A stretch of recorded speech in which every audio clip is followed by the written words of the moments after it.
আসসালামু আলাইকুম ওরহমতুল্লাহি ওবরাকাতু। আলহামদুলিল্লাহ ওসসালাতু ওয়াসসালামু আলা রাসূলিল্লাহ বাদ। সুপ্রিয় দর্শক শ্রোতা ভাই বোন, সম্প্রতি বাংলাদেশের জনপ্রিয় ক্রিকেটার সাকিব আল হাসান কলকাতায় গিয়ে হিন্দুদের কালী পুজো উদ্বোধন করেছেন। এ বিষয়টি ইসলামী শরিয়ার দৃষ্টিকোণ থেকে কতটা সঠিক হয়েছে, একজন মুসলিম কি অন্য কোনো ধর্মের মানুষের উপাসনায় হাজির হতে পারেন কিনা, সামিল হতে পারেন কিনা, যোগ দিতে পারেন কিনা, কোনো পুজো উদ্বোধন করতে পারেন কিনা, ইতিমধ্যে সাকিব আল হাসানের এই কাজের ব্যাপারে নিন্দার ঝড় বইছে। যদিও কিছু কিছু ভাই বোন মনে করছেন তিনি অন্য ধর্মের মানুষের উপাসনায় হাজির হয়ে উদ্বোধন করে বড় মনের পরিচয় দিয়েছেন, এটা তার উদারতা, তারা উদারতা হিসাবে এটাকে ব্যাখ্যা করতে চাইছেন এবং তারা বলতে চাইছেন যে মন থেকে যদি কেউ অন্য ধর্মে দীক্ষিত না হন তাহলে শুধুমাত্র সেখানে গেলে বা তাদের কোনো ক্রিয়াকর্মে অংশগ্রহণ করলেই তিনি বেঈমান হয়ে যান না। ইমানটা এত ঠুনকো বিষয় নয়। আসলে তাদের কথা কতটা সঠিক সে বিষয়ে আজ আমরা সংক্ষেপে ব্যাখ্যা করব ইনশাআল্লাহ তাআলা।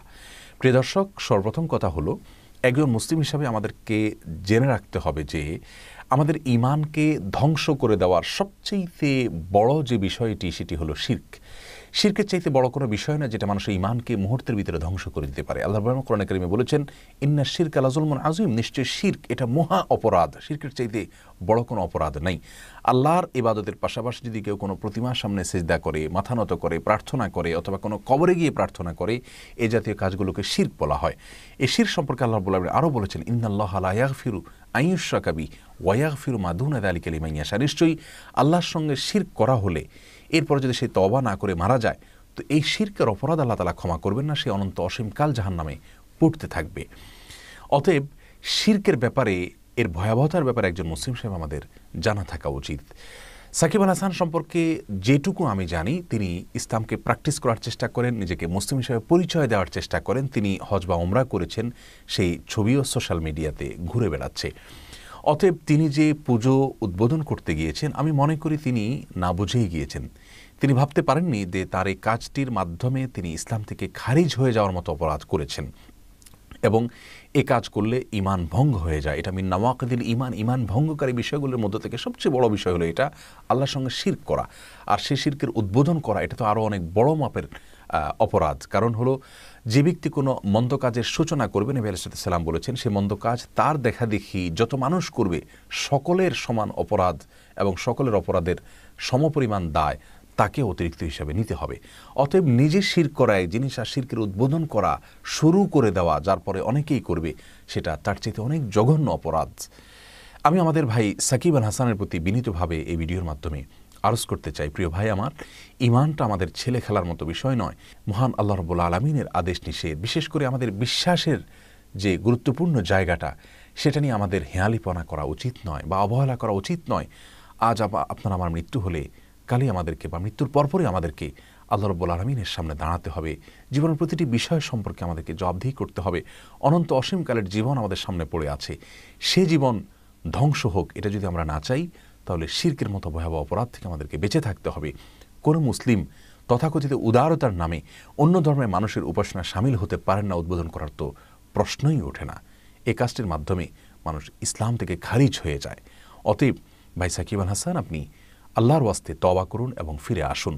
আপনি যে হজ ওমরা করেছেন, আপনি যে ভালো কাজ করেছেন, মুসলিম হিসাবে বিভিন্ন নেক কাজ করার চেষ্টা বিভিন্ন সময় করেছেন, আমরা দেখেছি, সে সবগুলো বরবাদ হয়ে যাবে শুধুমাত্র এই শিরকের অপরাধের কারণে। আল্লাহ রাব্বুল আলামিন বলেছেন আমাদের প্রিয় নবী সাল্লাল্লাহু আলাইহি সাল্লামকে, লাকাদ উহিয়া ইলাইকা ওয়া ইলাল্লাযিনা মিন ক্বাবলিক লাইন আশরাকতা লা ইয়াহবাতান্না আমালুক ওয়া লা তাকুনান্না মিনাল খাসিরিন। হে রাসূল, আপনাকে এবং আপনার পূর্বের সমস্ত নবী রাসূলদেরকে এই মর্মে কমন নির্দেশ জারি করা হয়েছে যে যদি আপনি শিরকে লিপ্ত হন তাহলে আপনার পূর্বের সমস্ত নেকামলগুলো, ভালো কাজগুলো ক্যান্সেল করে দেওয়া হবে, সবগুলো ডিলিট করে দেওয়া হবে এবং আপনি ক্ষতিগ্রস্ত হয়ে যাবেন।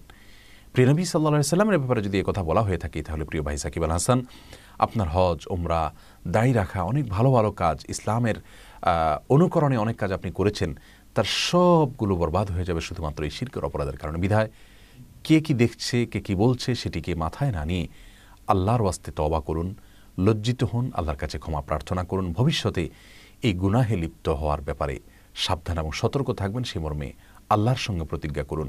মানুষ সমালোচনা করছে বা প্রশংসা করছে সেটি বড় কথা নয়। আল্লাহ রাব্বুল আলামিনের কাছে আপনি যাবেন, মুসলিম হিসাবে আপনার খাতায় সেখানে নাম থাকবে না, আপনার সমস্ত আমল বরবাদ হয়ে যাবে। নিশ্চয়ই আপনি সেটি চাইবেন না।